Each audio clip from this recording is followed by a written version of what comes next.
Bueno, bienvenidos a todos una vez más a un evento dentro del marco de nuestro programa Startup Innovation, que como sabéis está pensado para ayudaros al desarrollo de las fases iniciales de vuestros proyectos empresariales. Muchos de vosotros estáis ahora en la fase de aceleración en el programa LeanCT de UA Emprende, algunos estáis en algunos otros programas de aceleración y otros estáis recientemente con la empresa recientemente constituida. Todavía es un buen momento. A veces cuando se piensa en montar o en empezar una aventura empresarial, lo que pasa es que nos centramos mucho en lo que es el desarrollo del propio negocio, el modelo de negocio, y se nos olvida pensar un poco en las posibilidades que a nivel financiero o a nivel tributario se podrán explotar posteriormente. La idea es hoy compartir esta jornada con expertos del despacho de Besa y Calvo Asociados. Juan Antonio Botella es socio del despacho en el ámbito del derecho mercantil, así que todas las preguntas que se os ocurran después de su exposición seguro que os vienen muy bien. Y José María García es especialista en el ámbito y también socio del despacho en el ámbito de fiscal. Nos hablarán un poco de las distintas formas de estructuras societarias que os pueden venir bien conocer desde el principio, de antes de saber, y algunos otros aspectos que después a nivel financiero y para el desarrollo del negocio os van a interesar saber antes de seguir creciendo. Esta es un poquito la idea. Como somos poquitos, aquí de lo que se trata es de aprender. Seguro que nos interesa muchísimo lo que ellos comentan, pero también os invito a después tener un poco de interacción directamente con ellos. Sin más dilación, os dejo con Juan Antonio Botella en la parte más de mercantil. Muchas gracias. Muchas gracias, Mar. Bueno, pues nada, efectivamente, lo primero agradecer a Mar la presentación y al Parque Científico también por invitarnos hoy a estar aquí con vosotros. La idea, como comenta Mar, pues al final es trasladaros un poco nuestra experiencia, ¿no? Asesorando a muchos clientes. Yo haré la parte jurídica y mi compañero Chema hará la parte, bueno, José María, que al final la podemos llamar Chema hoy, ¿no? De hecho, a mí me puede llamar Juanan, que en vez de Juan Antonio la gente me llama Juanan. Entonces, bueno, pues la idea, como digo, es compartiros nuestra experiencia en el asesoramiento. Nosotros al final, un poco para que nos ubiquéis, pues somos el despacho de Besa y Calvo, estamos aquí en la oficina de Alicante, pero también tenemos oficina en Valencia y en Madrid.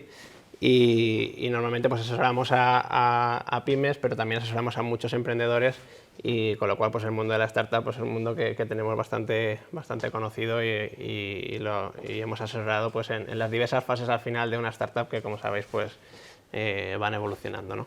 Entonces, bueno, el título lo hemos puesto: la prevención de problemas en el crecimiento y desarrollo de una startup.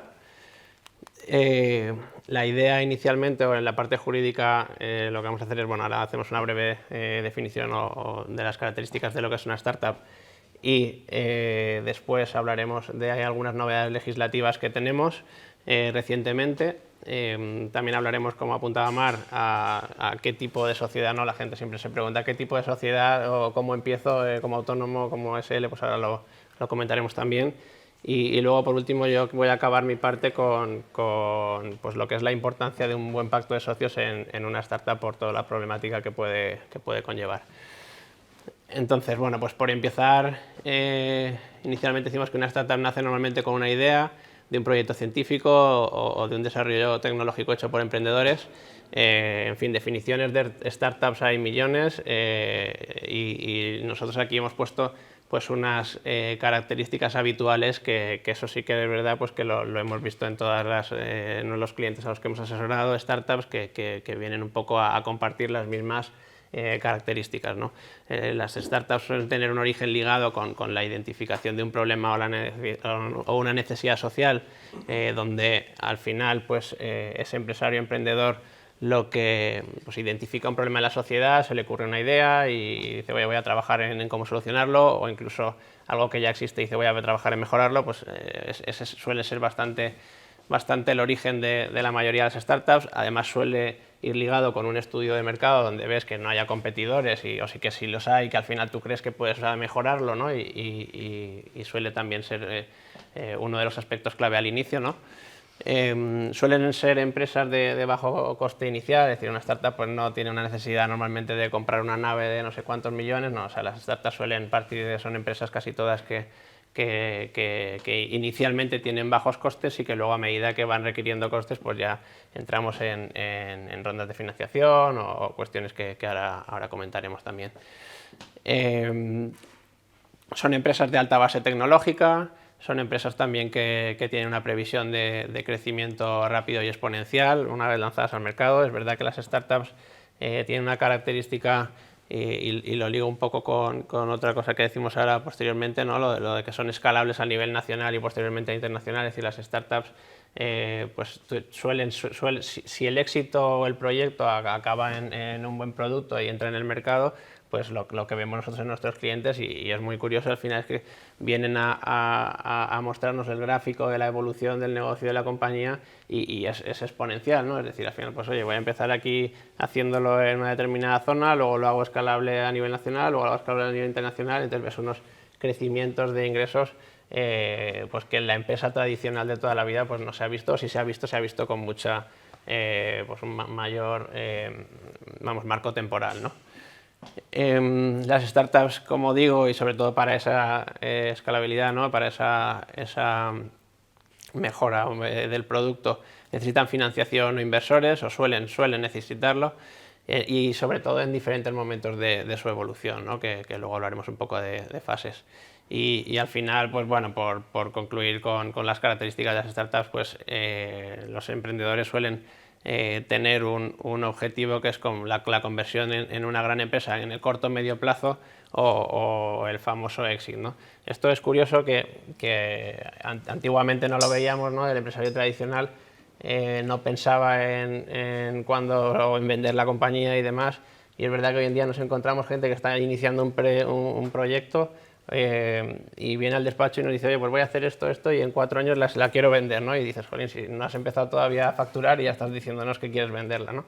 Y eso nos lo encontramos y luego lo vemos en la realidad y se acaba materializando muchas veces, con lo cual al final nos lo hemos terminado creyendo, o sea que es una cuestión que bueno, pues es así, ¿no?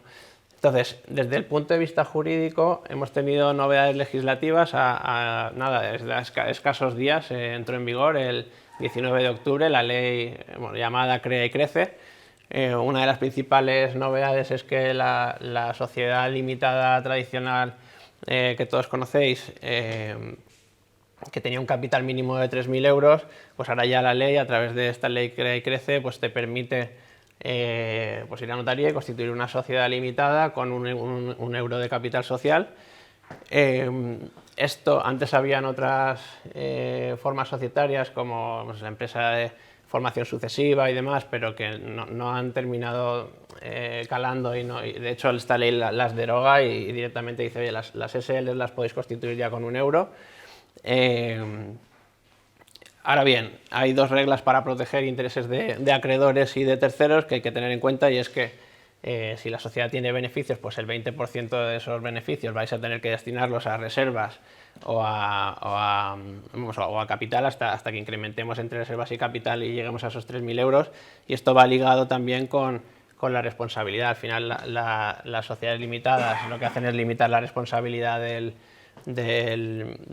socio que constituye la compañía.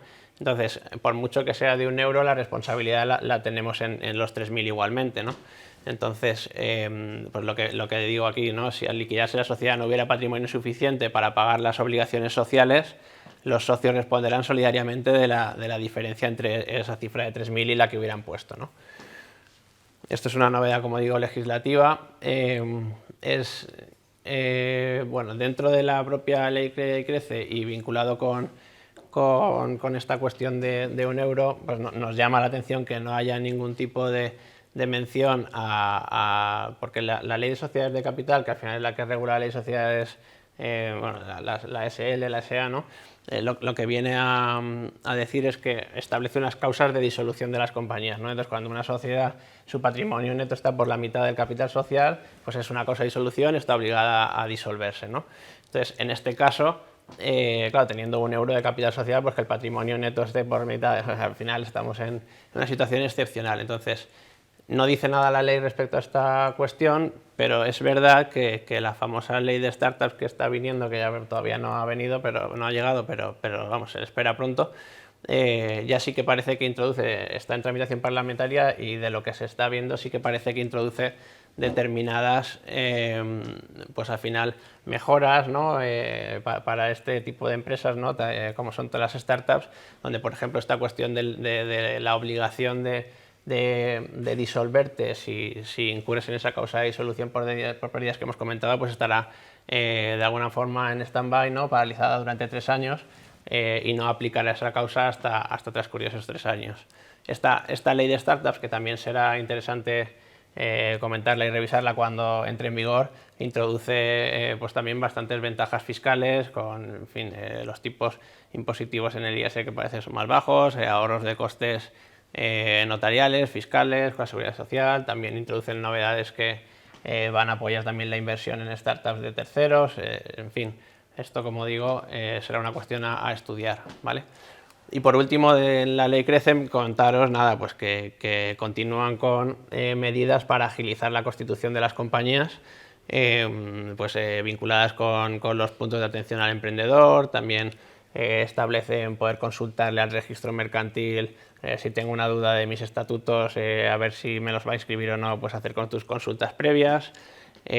Habilita estatutos tipo, cada vez hay más trámites telemáticos para que todo, pues, de alguna manera sea más rápido. La gente muchas veces dice que quiero constituir una sociedad y no quiero pues esperarme casi el periodo de 3 semanas, pues porque tengo prisa y al final pues estos trámites telemáticos van a agilizar mucho, ¿vale? Aquí lo hablaremos después.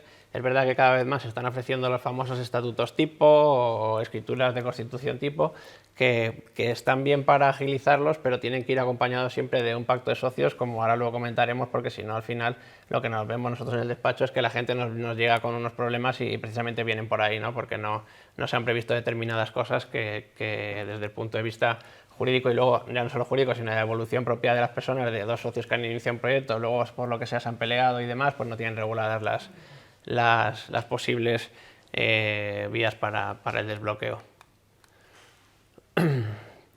Vamos a ver, esta parte es el tipo de personalidad jurídica, ¿no? Lo que comentábamos antes de cuando pues iniciamos estos proyectos, ¿no? Nos suelen preguntar, oye, empiezo como autónomo, me constituyo ya la SL, es mejor la SL que la SA, ¿no? Aquí los elementos tradicionales que todo el mundo se fijaba para ver que si constituía o qué tipo societario adoptaba, pues era el capital social, cuántos números de socios puedo tener, si voy a asumir o no responsabilidad personal, si el régimen de transmisión de participaciones es libre o no es libre, ¿no? Estos son los elementos tradicionales.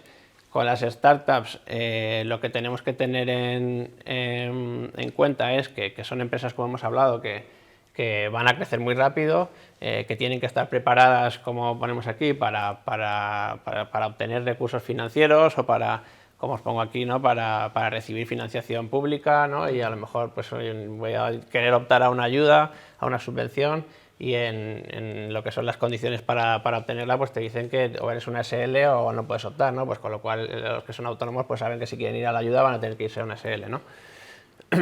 Y luego, pues como hablamos, tener una estructura preparada para recibir inversión privada o para facilitar la entrada de nuevos socios o ya sean trabajadores o directamente inversores, ¿no? Esto de la estructura luego lo comentará Chema un poco con más detenimiento. Forma jurídica cambiante de la startup, ¿vale? Esto lo pongo porque al final, como digo, yo creo que es importante que lo tengamos en cuenta, es decir, cuando estamos en las primeras fases de una startup, que todavía estamos, como escribo aquí, desarrollando la idea, ¿no? Comenzando a trabajar en la posibilidad, viabilidad de un producto y demás. Aquí es verdad que mucha gente empieza desde la esfera privada, ¿no? como autónomo, iniciando este proceso, autónomo al final sería lo que es empresario individual. Luego está la figura de emprendedor de responsabilidad limitada, que ahora os lo explico, que no todo el mundo la conoce. Pero como digo, esa sería una fase inicial, ¿no? Después, cuando ya llega un momento en el cual pues vas a tener que empezar a firmar contratos o vas a solicitar financiación o puede que entre algún tercero, ¿no? A partir de ese momento pues es bastante conveniente que adoptemos la forma societaria de sociedad limitada y podamos, como digo, hoy os comentaba antes, poder hacer un pacto de socios para regular todas las cuestiones que ahora comentaremos en posteriores diapositivas, ¿vale? También un poco, aunque no es objeto hoy, pero también para que lo conozcáis, pues en fases ya muy avanzadas de startups, y nosotros nos ha pasado con varios clientes en el despacho, pues llega un momento en el cual, pues bien porque quieren obtener financiación o facilitar que los accionistas que hay dentro puedan hacer líquido su inversión, deciden acudir a vías alternativas de financiación, como por ejemplo puede ser lo que era el antiguo MAB, ¿no? El mercado alternativo bursátil, que hoy en día se llama BM Growth.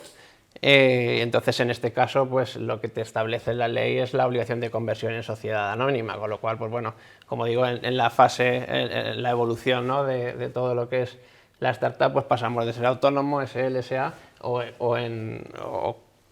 incluso otras alternativas societarias, depende del caso. Aquí hago un resumen un poco de lo que os he contado. El empresario individual es el autónomo, no existe capital social mínimo, el número de socios pues sería 1, obviamente, la responsabilidad es ilimitada, que por eso esta figura, pues en cuanto podemos hay que tratar también de evitarla, porque respondes con todos tus bienes presentes o futuros de lo que es el negocio que estás llevando a cabo. Y la facilidad de transmisión pues no aplica porque no hay participaciones. Esta figura de emprendedor de responsabilidad limitada, como digo, no todo el mundo la conoce, al final es igual que el autónomo, pero cumpliendo determinados requisitos, pues podrías excepcionar dentro de lo que es tu responsabilidad personal tu vivienda habitual. Es decir,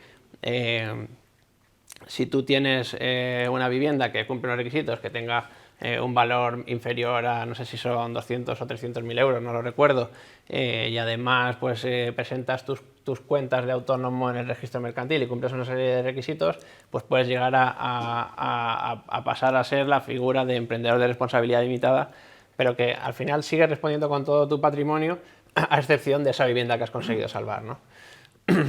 Después tenemos la sociedad limitada, que seguro ya conocéis. Aquí el capital mínimo ahora es 1 euro, antes 3.000.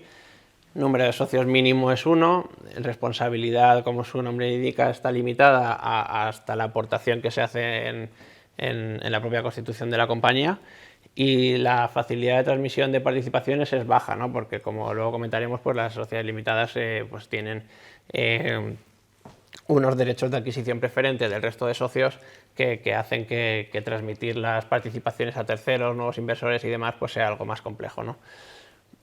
La sociedad anónima, por su parte, pues como digo, no es quizá para una fase inicial de una startup, pero bueno, es bueno siempre tenerla en órbita. El capital mínimo son 60.000 euros, tiene que estar el 25% desembolsado al inicio en la firma de la escritura de constitución, el número mínimo de socios es 1, la responsabilidad, como ponemos, pues también es igual, es limitada, en este caso a la aportación inicial, que será mayor que en una SL, y la facilidad de transmisión de participaciones pues es alta, ¿no? Aquí no existe esas restricciones, ¿no? A la libre transmisión de participaciones. Y un poco por concluir esta fase, lo que pongo aquí básicamente es que la elección del tipo societario pues va a depender de muchos factores y sobre todo de la fase en la que estemos también, ¿no? Entonces, pues bueno. Y luego, por último, pues comentaros también que no solo son estas 4 alternativas, sino que hay otras y hay que ver cada caso de cada uno, hablar con el proyecto que se está haciendo, quiénes son los socios, el sector, hay que hablar de 1000 cosas, porque bueno, pues tenemos comunidades de bienes, sociedades anónimas ilimitadas laborales, sociedades profesionales, cooperativas y bastantes más, ¿no? En el Ministerio encontré una página que estaba muy bien, que justo te habla de todos los tipos societarios que hay, con las características, la normativa, en fin, si le echáis un ojo es interesante. Y a ver, ¿qué más cosas? Vale, la última cuestión de la que yo os voy a hablar, y para mí la más importante, es el pacto de socios, ¿vale? El pacto de socios al final, y sobre todo en una startup, lo que nos va a permitir es, vamos, para mí hay 2 objetivos principales, que en primer lugar es evitar una situación de bloqueo por conflicto entre sus socios. Nosotros nos encontramos en el despacho súper habitual, la típica reunión que nos entran los clientes y ya tienen esa situación de bloqueo, se han enfadado y tenemos pues muchos casos donde no hay pacto de socios firmado, con lo cual pues muchas veces una situación de bloqueo te puede llevar incluso a la propia liquidación de la compañía porque está bloqueada y no hay manera de desbloquearla, y por ello pues con un buen pacto de socios ahora comentaremos pues que tenemos cláusulas de desbloqueo y en fin podemos atajar esos problemas antes de que surjan, ¿no? Para mí otra cuestión bastante importante y sobre todo en las startups es definir los roles de los socios, es decir, al final qué servicios va a prestar cada socio, va a estar vinculado o no va a estar vinculado, simplemente es un socio inversor o voy a prestar trabajos. Encima, si describimos esos en el pacto de socios, esos roles de los socios, esos servicios que van a prestar, si además los ligamos a hitos, es decir, pues si luego ha llegado un socio que se enfada al año y dice, pues yo ahora aquí me quedo quieto, pues que tengamos consecuencias, ¿no? y vías de solución establecidas en el pacto de socios, ¿no? Adicionalmente, ¿no? Otros motivos importantes también por el pacto de socios, y luego los comentaremos, es pues, la cuestión de tratar todas estas cuestiones que hemos ido hablando y las que os comentaré ahora al inicio, ¿no? Es decir, antes de que nos enfademos, ¿no? O que pueda surgir cualquier problema o que tengamos diferencia de opiniones y digamos mejor ir cada uno por su lado. Pues que en ese momento tengamos saquemos todos estos temas ahora que nos llevamos bien y estamos empezando y de alguna forma regulémoslos antes de que pase nada, ¿no? Luego, como las startups van a tener a lo largo de su evolución, o suelen tener, no siempre, porque es verdad que hay casos que no lo hemos visto, pero suelen tener entradas de nuevos socios y de inversores, pues sí que es bueno tener un pacto de socio donde digamos estas son las reglas de juego de esta sociedad, el que quiera entrar esto es lo que hay. Aunque luego es verdad que a lo largo de la vida de la startup se suelen firmar varios pactos de socios, porque al final cuando alguien en una ronda de financiación decide invertir en una startup y mete dinero, pues para proteger sus intereses dice, oye, vamos a adaptar el pacto de socios y vamos a regular estas tres cosas que a mí me importan, y ahí pues bueno, entramos nosotros a pelear y defender al emprendedor y decir que regule lo menos posible o que en fin, que lleguemos a acuerdos, ¿no? También dentro de lo que serían los motivos, que ahora los comentaremos después, pues es regular lo que es el funcionamiento de la Junta General y el órgano de administración de la sociedad, y regular también el régimen de transmisión de participaciones y los casos de exit, ¿vale? Que ahora comentaremos, que son supuestos pues, ya de más avanzados en las startups. Diferencias, porque mucha gente dice, ya tengo mis estatutos, ¿para qué quiero un pacto de socios, ¿no? Entonces, aquí a grandes rasgos y sobre todo ligado con lo anterior, es decir, los estatutos pues son bastante más rígidos, ¿no? Porque al final en el registro mercantil no te lo inscribe todo, ¿no? Y entonces hay determinadas cuestiones que sí que las podemos regular en un contrato privado, como es el pacto de socios. Pues decimos aquí que los estatutos son públicos, toda sociedad tiene que tener sus estatutos, hay que inscribirlos en el registro mercantil, tienen un carácter público, cualquier tercero va a conocer cuáles son los estatutos de la compañía, mientras que los pactos de socios, que son los acuerdos ya que vosotros con vuestros socios habéis llegado de forma independiente, pues esos ya no los hacéis públicos. Bueno, se pueden elevar a público ante notario, pero no tienen por qué y pueden estar en una esfera privada y no tienen por qué cualquier tercero conocerlos, ¿no? Los estatutos sociales, por eso os pongo que son obligatorios y los pactos de socios son voluntarios, ¿no? Y lo mismo con la eficacia. La eficacia de los estatutos es frente a cualquier tercero. Las eficacias que tienen todas las cláusulas y obligaciones asumidas en un pacto de socios, estas van o aplican entre los socios firmantes. Ni siquiera en todos los socios, porque nos hemos encontrado más de una sociedad donde tenemos pactos de socios. Han empezado el proyecto 2, luego se han sumado, al final son 15 socios y resulta que el pacto de socios lo han firmado 10. Pues el pacto de socios realmente solo va a vincular a esos 10, no va a vincular a los 15, ¿no? Que puedan formar el accionariado, ¿no? Y por último, nada, pues lo que os comentaba, ¿no? Que los estatutos están bastante limitados y que los pactos de socios pues tenemos la posibilidad de introducir cláusulas flexibles. Os pongo aquí un traje a medida de la compañía y de sus socios, ¿no? Hay que sentarse, conocer la compañía, conocer a los socios, ver qué preocupa, qué quieren cada uno y llegar a esos textos, ¿vale? Dentro de lo que es un pacto de socios tenemos, yo lo he dividido en tres tipos de cláusulas: cláusulas de control, cláusulas de protección y cláusulas de exit. Ahora hablamos de ellas. Esta es una división que he hecho yo, que la he utilizado bastantes veces porque al final así también se estructuran muchas veces los pactos de socios, pero vamos, que podría ser perfectamente otra en fin, esto ya va a criterio, ¿no? del abogado que redacta el pacto de socios. A ver, como cláusulas de control, Esto, como sabéis, toda sociedad tiene que tener su órgano de administración, hay 4 formas, ¿no? Está el administrador único, hay administradores solidarios, que cualquiera de los dos puede firmar, administrador mancomunado, pues que se necesita la firma de los dos para representar a la sociedad, el consejo de administración, que al final actúa pues casi siempre, ¿no? A través de un consejero al que le delegamos unas facultades. Esto es estándar, está en la ley de sociedades de capital, seguro que lo conocéis.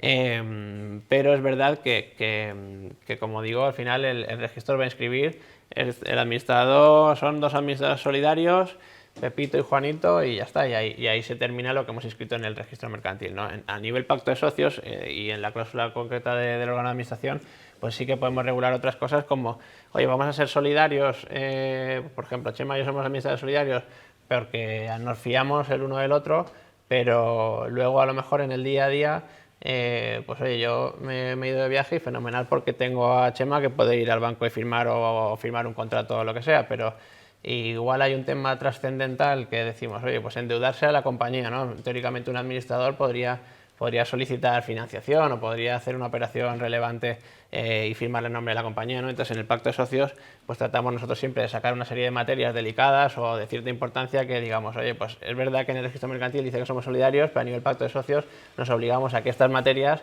siempre firmemos los dos o siempre estemos de acuerdo o que hayamos tenido una reunión previa, ¿no? Entonces, como digo, son cuestiones que puedes regular en pacto de socios que no vas a poder regular en estatutos porque no te lo van a inscribir, ¿vale? Esto viene un poco ligado con los 2 siguientes puntos del pacto de socios y de estas cláusulas, ¿no? Las famosas mayorías reforzadas, que esto pues son cosas que se negocian mucho en las rondas de financiación cuando vienen inversores, de qué es materia reforzada y qué es materia reservada y cuáles incluimos y cuáles no, ¿no? Entonces, bueno, pues esto básicamente hay determinadas decisiones que sabéis que son competencia de la Junta de Socios y otras que son del órgano de administración. Dentro de la Junta de Socios, por ejemplo, una competencia que tiene es aprobar pues cualquier cuestión que tenga que ver con un activo esencial de la compañía, ¿no? O una ampliación o una reducción de capital, ¿no? Esas son cuestiones de junta, de socios. Y teóricamente, pues si vamos a la ley de sociedades de capital, pues tiene unas mayorías, muchas veces simples o la que tenga, ¿no?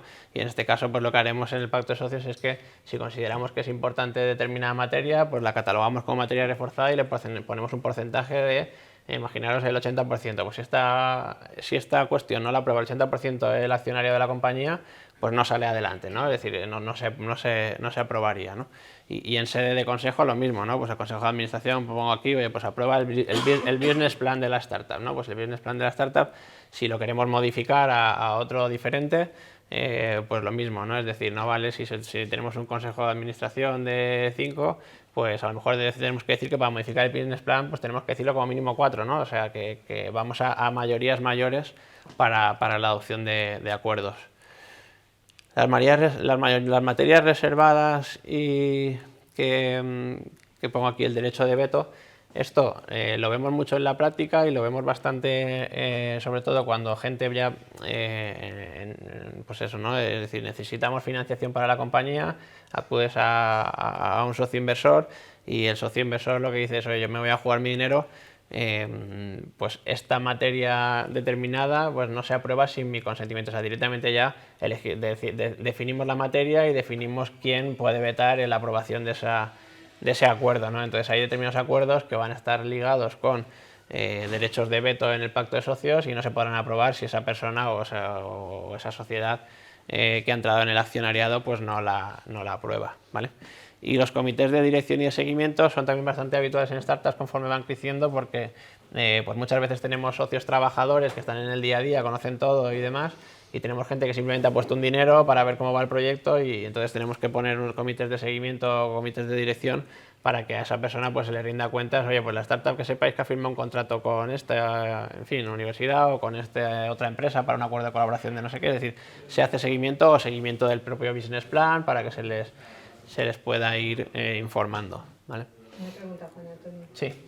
Cuando hablas del derecho de veto de los posibles inversores que entran a formar parte de capital, ahí normalmente en la práctica, ¿qué es lo que veis en cuanto a cuán representativo es en el accionariado el inversor? ¿Tiene más de un X% o, A ver, o es por motivos también a lo mejor técnicos? Esto, Mar, al final, sí, ¿sabes qué pasa? Que como siempre, ¿no? Que cada caso es un mundo, ¿no? Esa es una respuesta muy genérica, pero es verdad, porque al final a veces tenemos, y también va a depender mucho de la fase en la que esté la startup, ¿no? Porque a lo mejor tenemos, vamos, yo recientemente hemos tenido un caso en el despacho donde un socio inversor puso en una startup 100.000 euros que le daba derecho a tener un 5%, creo que fue lo que entra en el capital social, y al final decía, oye, soy aquí el único que ha apostado monetariamente por la compañía, y puso una serie de derechos de veto bastante fuertes. Muchos a pesar de tener solo un 5, ¿vale? Con lo cual, no siempre va ligado con el porcentaje en el capital social, muchas veces va ligado con la fase en la que está la startup y luego también otras veces va ligado con las posibilidades que tenga startup. Es decir, si la startup tiene, y nos pasa mucho, ¿no? Oye, pues mira, estoy entre estas 4 personas a ver para elegir quién va a ser mi compañero de viaje, ¿no? Pues te viene uno exigiéndote el oro y el moro, tú le dices, bueno, pues tú no, me voy al siguiente, ¿no? Entonces, como digo, va a depender muchas veces del porcentaje, de si tienes otras alternativas de financiación, si no las tienes, de qué fase está mi startup, si es al principio, si está más avanzada, ¿no? Entonces, como digo, estas son cosas que los abogados las sabemos negociar cuando ya entendemos en qué punto está la startup y también cuáles son las características de ese inversor, ¿no? ¿Has tenido algunos casos ahí? Sí, es que suelen ser casos, en fin, son delicados. Por eso os comentaba yo también antes que a lo largo de la vida de una startup se suelen firmar varios pactos de socios, porque cuando entran en acción o en juego pues nuevos agentes, ¿no? en la compañía, pues van a querer sus propios derechos y hay que negociarlos, porque el emprendedor, pues muchas veces, ya lo comentaríamos, pues dice, oye, esto lo he creado yo, no puede ser que porque simplemente tenga este dinero, mañana venga y me ningune, ¿no? Y parece que yo aquí no soy nadie ya porque todo pasa por él, ¿no? Y eso lo vemos muchísimo y son cuestiones que hay que negociarlas al final, es que es así. Sí, ahí, si me permites, un poco la importancia que tiene todo el tema de los pactos de socios que está comentando Juanan, es que los estatutos de una sociedad, que es una estructura, digamos, bastante simple, al final todo se rige por mayorías, ¿vale? O sea, dentro de lo que es los estatutos, pues va a haber una junta general y lo que se vote en la junta general se decidirá. ¿Qué ocurre? Que cuando estamos en la realidad, o sea, y aparte, sobre todo cuando buscamos financiación, el inversor que mete dinero, él va a decir, vale, yo cuando entro, porque imagínate que empezamos con una sociedad de un capital de 3.000 euros. Ese capital de 3.000 euros, que es lo que representa, perdonad, dímelo y lo cojo yo. Ese capital de 3.000 euros, que es lo que representa el 100% de los derechos de voto, el día 1, si hoy nos vamos a la notaría y constituimos una sociedad que vale 3.000 euros, eso vale 3.000 euros porque lo hemos puesto, o 1 euro con la nueva ley, no tiene ningún valor subyacente. ¿Qué ocurre? Que nosotros vamos a ir ahí metiendo nuestro trabajo y eso va a generar un intangible, y más en este tipo de sociedades, que le va a dar un valor. ¿Cuánto vale la sociedad? Pues no lo sé, porque no está en el mercado, pero yo le voy a ir dando valor. Cuando viene alguien y me dice, yo quiero meter dinero en tu sociedad, vale, meto la sociedad 3.000 euros. Dice, yo meto 1 millón. Si eso lo hiciéramos todo capital social, pues esa persona que entra tendría el 99,999% del capital, sería suya la empresa, él tomaría todas las decisiones y yo pasaría a ser una anécdota. Claro, eso al que monta la sociedad no le interesa. Entonces, ahí es cuando ya se hacen valoraciones teóricas con las que nos ponemos de acuerdo. Vale, pues tú metes 1 millón, pero con ese 1 millón que metes solamente vas a tener un 5%. El resto va a ir a lo que se llama primera emisión. Vale, pues entro. Yo sigo teniendo el 95% de la sociedad, habiendo puesto 3.000 euros, y él, habiendo puesto 1 millón, tiene un 5%. Y a la hora de votar dentro de la Junta, él tiene un 5%. Lo que ocurre es que él entra y dice, hombre, yo tengo un 5%, pero he puesto 1 millón y tú has puesto 3.000. Vale que si meto 1 millón es porque creo en todos esos intangibles que tú le has dado a la empresa. Porque si fuera una empresa juega que constituimos hoy, pues seguramente no encontrásemos ese inversor que pone 1 millón, ¿vale? O sea, si lo ponen es por algo. Pero ahí es cuando dice, vale, pues entonces yo lo meto porque creo en el proyecto y quiero estar ahí. Y luego a la hora de participar en una hipotética venta, yo voy a participar en un 5% porque creo que se va a vender por tanto más que voy a ganar un montón de dinero. Pero quiero poner algunos tipos de condiciones. Condiciones que no vayan a votarse en la Junta General porque ahí pierdo seguro. O sea, porque ahí soy un 5. Entonces, esas condiciones las hacemos vía pacto de socios, que si luego tú las incumples, yo no voy a poder ir en contra de lo que ha decidido la sociedad, pero sí voy a poder ir en contra legalmente del que ha suscrito el pacto de socios conmigo. Por eso, y ahí el pacto de socios siempre es una cuestión de negociación entre los socios, ¿vale? O sea, pero la idea es que acabe en un pacto. Si acaba en un no pacto, no hemos avanzado nada, ¿vale? O sea, es eso. Así es, así es. De hecho, luego los incumplimientos, ya lo comentamos, van ligados con penalizaciones, o sea que al final esto es habitual. Bueno, estas serían las cláusulas de control, como os comentaba. La otra fase de cláusulas de un pacto de socios, también muy importante, es las cláusulas de protección.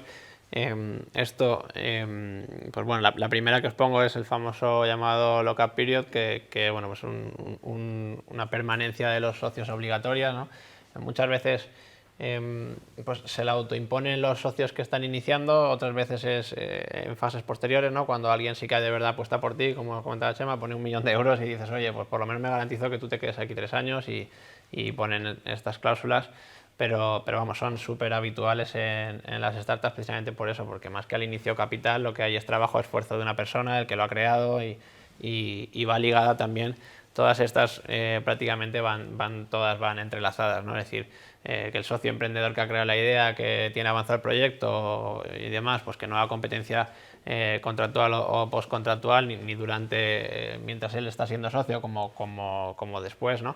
Es decir, si al final pues sale de la compañía, pues por lo menos que tengamos una garantía de que al día siguiente no está haciéndonos la competencia o se va con un posible competidor y demás.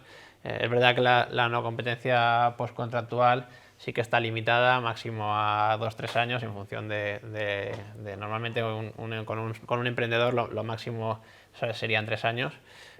Yo ahora mismo tengo encima de la mesa un pacto de socios que me ha puesto la contraparte en una negociación y me han puesto 15 años y digo, pues eso es nulo de todo. O sea, eso cualquier tribunal te diría que la cláusula es nula, ¿no? Que no es, pero bueno, hay abogados que todavía te ponen 15 y dices, bueno, pues al final te lo digo yo, te lo dice un tribunal. Y lo mismo también un poco con las penalizaciones, ¿no? Que también pues pueden ser moderadas.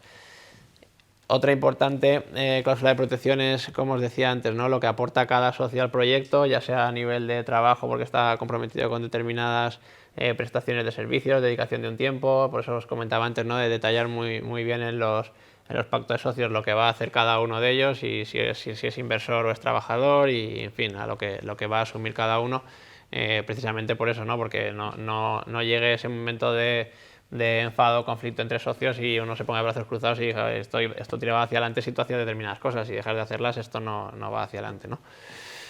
Y lo mismo también, y un poco ligado igualmente con la confidencialidad de todo lo que viene siendo el negocio de la startup o lo que se quiera proteger en cada caso y la exclusividad, ¿no? Esto también es bastante, aunque no siempre entre la exclusividad, porque a veces es verdad que hay gente que está en startups, está a la vez en otros proyectos, pero como digo, esto es ir caso a caso, ¿no? Y lo importante realmente de esto, porque al final esto lo podemos escribir, pero si luego se incumple y no ponemos consecuencias no tendría ningún sentido, lo importante es ligarlo con buenas cláusulas de penalización, ¿no? Pueden ser o penalizaciones económicas, oye, si incumples esta determinada obligación de competencia, pues oye, pues tienes una penalidad acordada que ponemos de 500.000 euros, por ejemplo, o lo que fuera, ¿no? Otras veces las cláusulas de penalización pues van ligadas con recompras de acciones, es decir, oye, si por ejemplo lo que haces es que incumples, pues lo que yo ejecutando el pacto de socios te obligo a ti a que me vendas tus participaciones a un valor nominal, ¿no? Entonces él está obligado a tener que venderte las participaciones y a lo mejor el valor de la startup ya está en un valor mucho mayor y la penalización que te están poniendo es que le tienes o tienen la obligación de vendértelas a valor nominal, ¿no?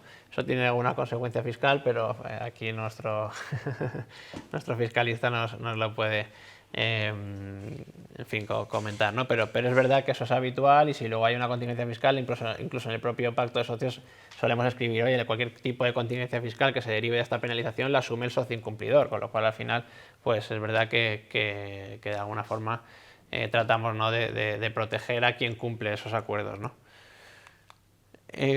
Cláusulas de exit, ¿vale? Estas cláusulas al final son vinculadas con, pues, al final, pues, con propia venta de la startup, porque llega alguien que quiere comprar, o con alguien que directamente quiere vender parte de la misma, o, en fin, vamos paso a paso. Lo que os decía, en estatutos vamos a tener un régimen de transmisión de participaciones, que en el caso de las SL pues está un poco limitado, porque todos los socios de la startup tienen un derecho de adquisición preferente, salvo los casos de libre transmisión.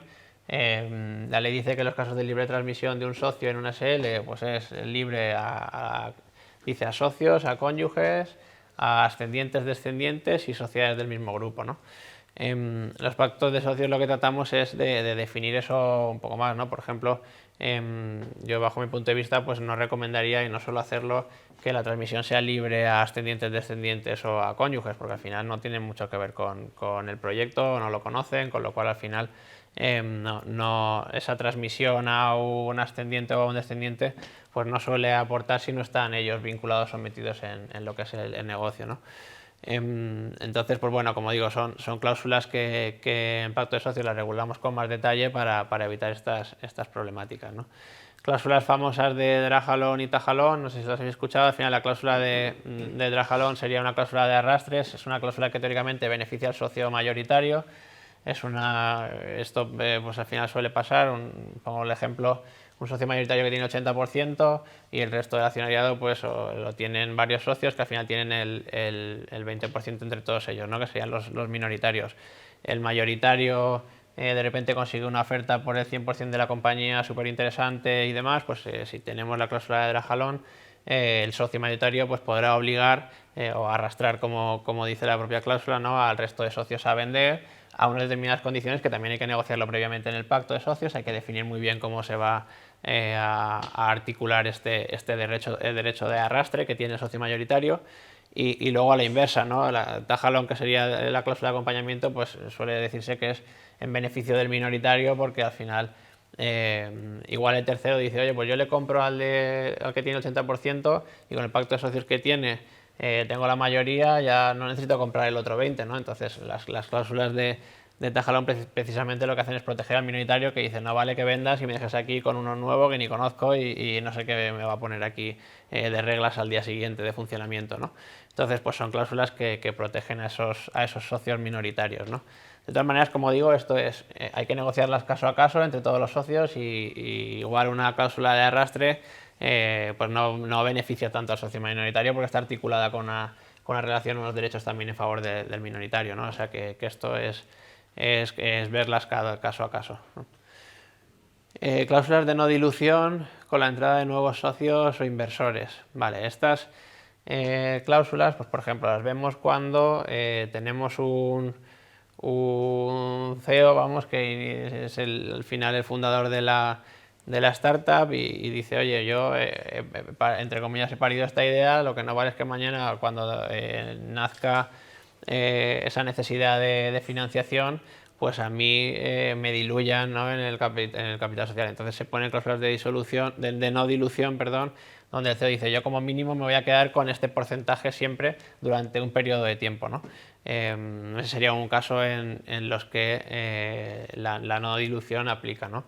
Otros casos que también hemos visto, de hecho hace poco estuvimos negociando otro donde entraba un inversor en una compañía, creo que era una segunda o tercera ronda de financiación, y el que estaba poniendo en ese momento dinero decía, oye, como sé que después van a venir más rondas, yo pongo este dinero, pero luego a mí no me diluís de este porcentaje las próximas rondas. Y entonces pues ponemos también un periodo de tiempo donde todo el mundo estaba de acuerdo, donde no se iba a diluir a ese socio inversor que ha entrado en ese momento, ¿no?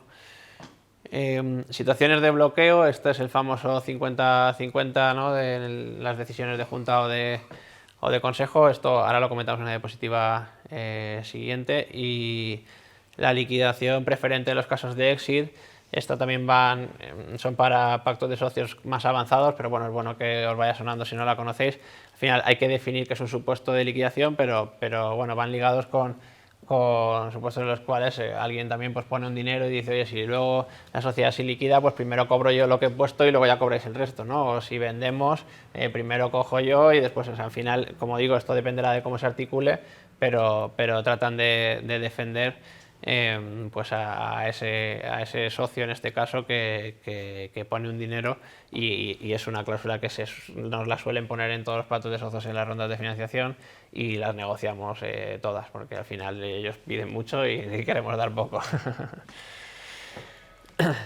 Vale, ¿cómo retener el talento?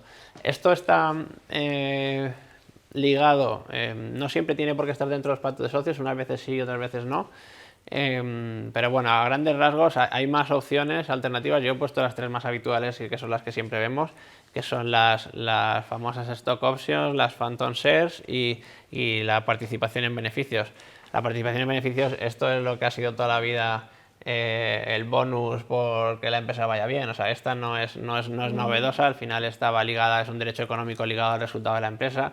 En fin, en particular vinculándola con el EBITDA o en fin, como queramos hacerlo, ¿no? Pero bueno, esta última es, ya os digo, el tradicional bonus al trabajador, ¿no?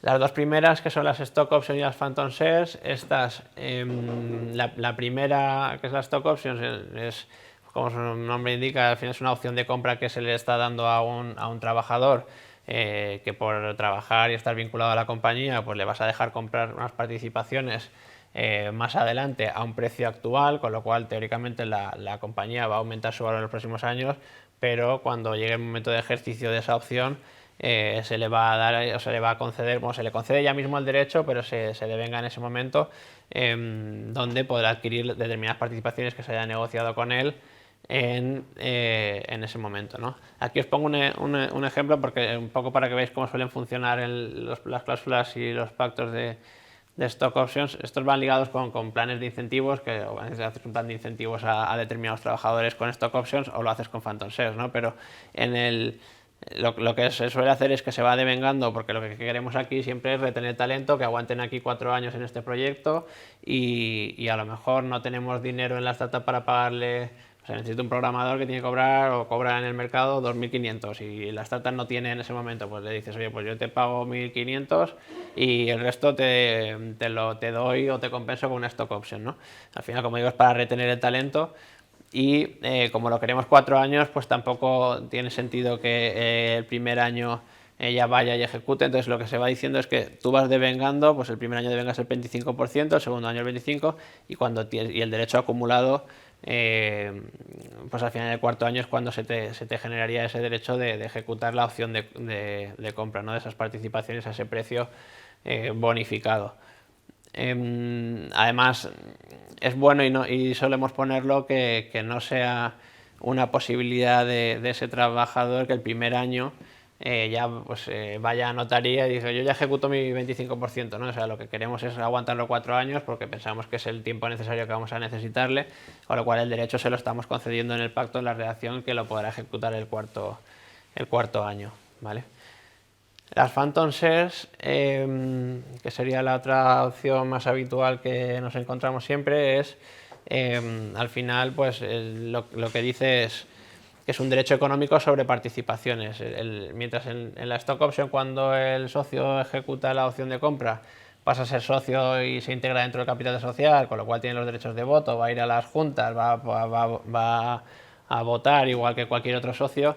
Las phantom shares no, simplemente es un derecho económico que lo vamos a ligar con un hito, ¿no? Vamos a decir, oye, cuando se venda la compañía o cuando se venda parte o más de un tanto por ciento, pues entonces ahí se activa este derecho tuyo económico que va vinculado a un porcentaje de participaciones y pues tienes derecho a cobrar lo que corresponda a ese porcentaje, ¿no?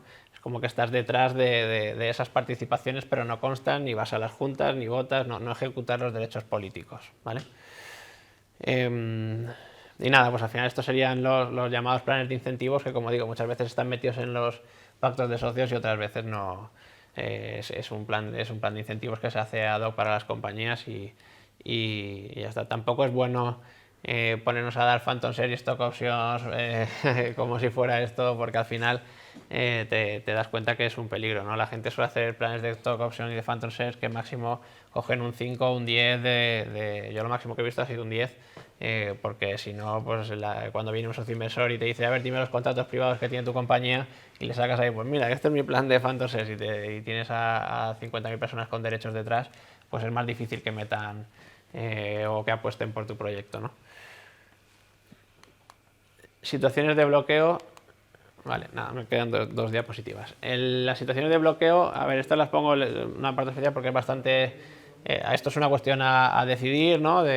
Como digo, dos socios, 50% cada uno, llega un momento en el cual no se entiende, se enfadan o lo que suceda, o uno dice, nos llega una empresa competencia que nos quiere comprar y uno dice, pues yo me asociaría con ellos, otro yo no. Al final, por 50.000 razones podemos llegar a esta situación, ¿no? Entonces, si llegamos a esta situación y no tenemos solución prevista en un pacto de socios que nos la hemos adoptado, pues como digo, hemos llegado a casos con clientes que al final la sociedad ha tenido que liquidarse porque así te lo establece la ley, ¿vale?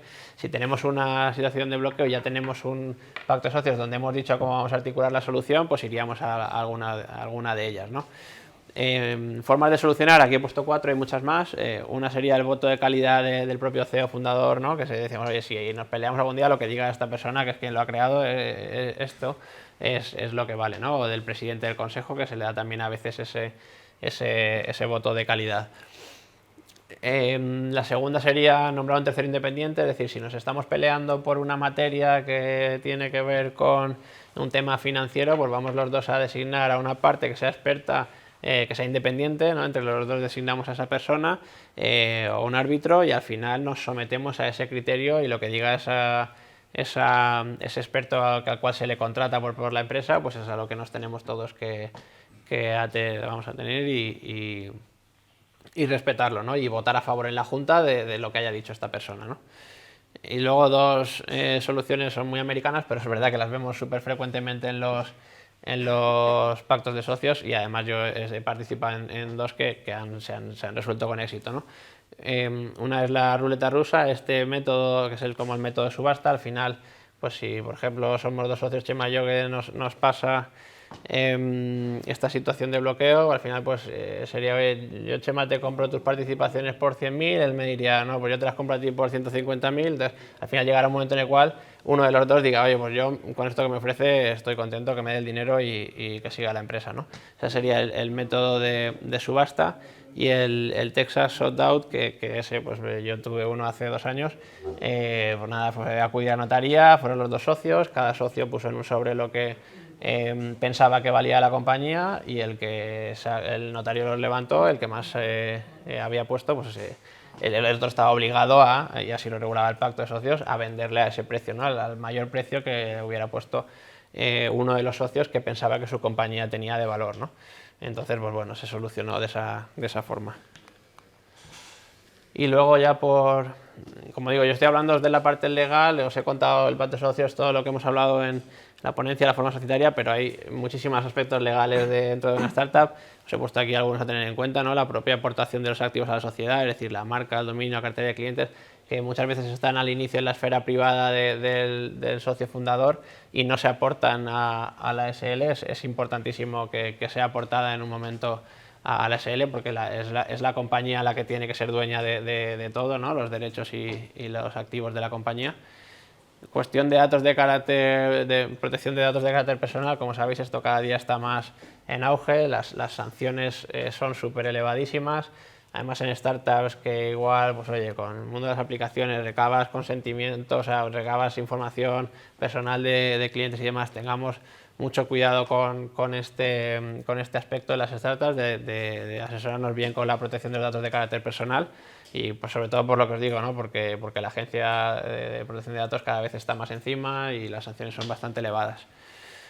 Lo mismo con la protección de derechos de propiedad industrial e intelectual, es decir, que no avancemos mucho con el proyecto si descuidando el proteger estos derechos de propiedad, pues una patente, una marca, que verifiquemos efectivamente que podemos registrarla y valoremos con expertos cuándo es el momento y cómo hacerlo, ¿no? Y luego, por supuesto, la estructura fiscal de la startup y sus socios fundadores, que aquí ya te dejo a ti que me cojas el testigo. Yo quería Vale. preguntar. Sí. ¿La ley esta de Crea y Crece? Sí.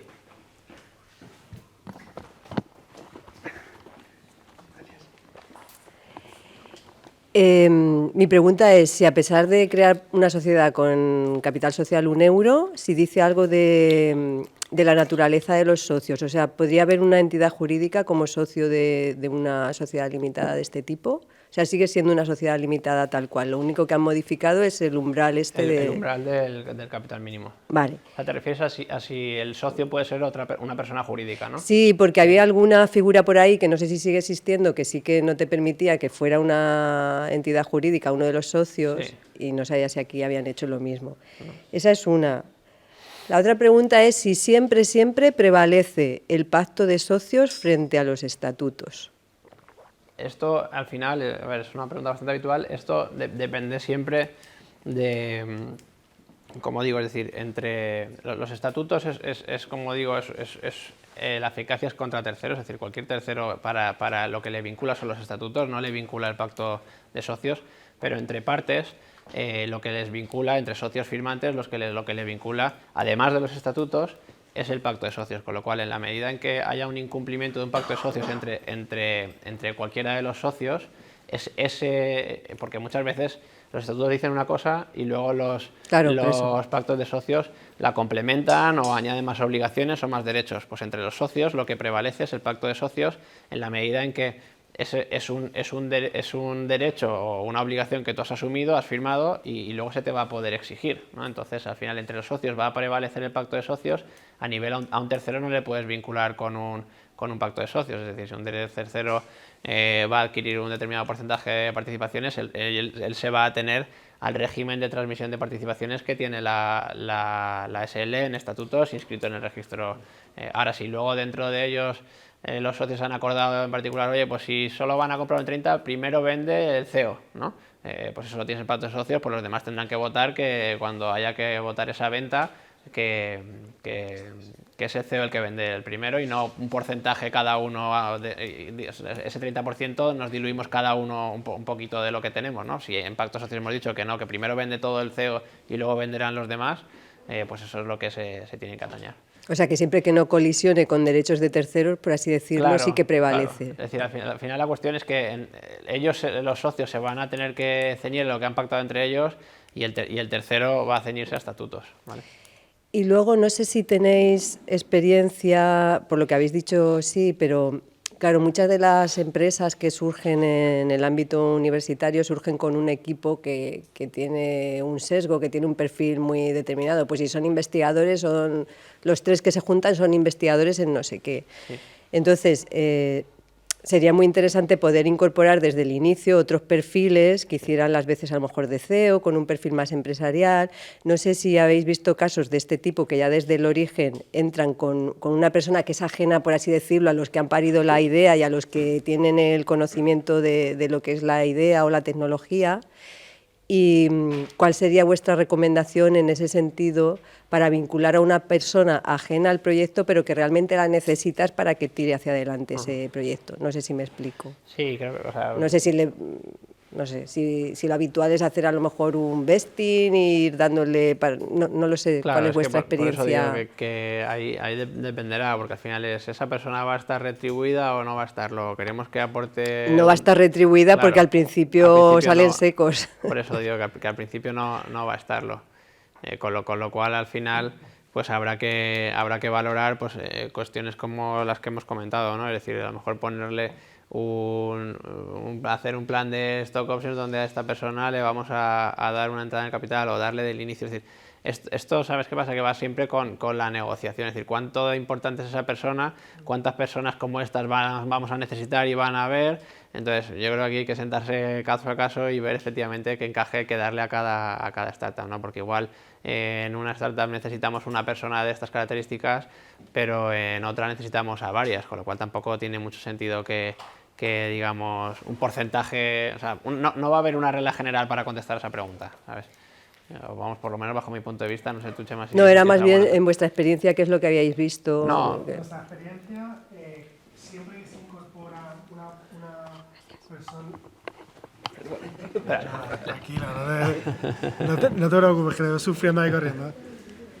Vamos a ver, siempre que se incorpora un perfil de esta naturaleza, y este tipo de perfiles no son recomendables, sino que son esenciales, ¿vale? O sea, porque cada uno tenemos que asumir en qué somos buenos, ¿vale? O sea, y por desgracia no todos somos buenos en todo, ¿vale? O sea, entonces este tipo de perfiles más pronto que tarde suelen llegar. De hecho, muchas veces están desde el inicio porque forman parte del grupo fundador, ¿vale? O sea, pero cuando no están, pues se van a necesitar. ¿Qué ocurre? Que encajar a este tipo de perfiles, o sea, para que ellos entren, tienen que no solamente interesarle a la sociedad, le tienen que interesar a ellos también, ¿vale? O sea, entonces este tipo de perfiles lo que buscan es una especie de win-win. O sea, yo entro porque creo en tu proyecto, pero no solo como inversor. Yo no vengo aquí a poner dinero, yo vengo aquí a poner mi tiempo y vengo a hacer lo que yo sé. Y lo que sea, a lo mejor si soy CEO, perdonad, es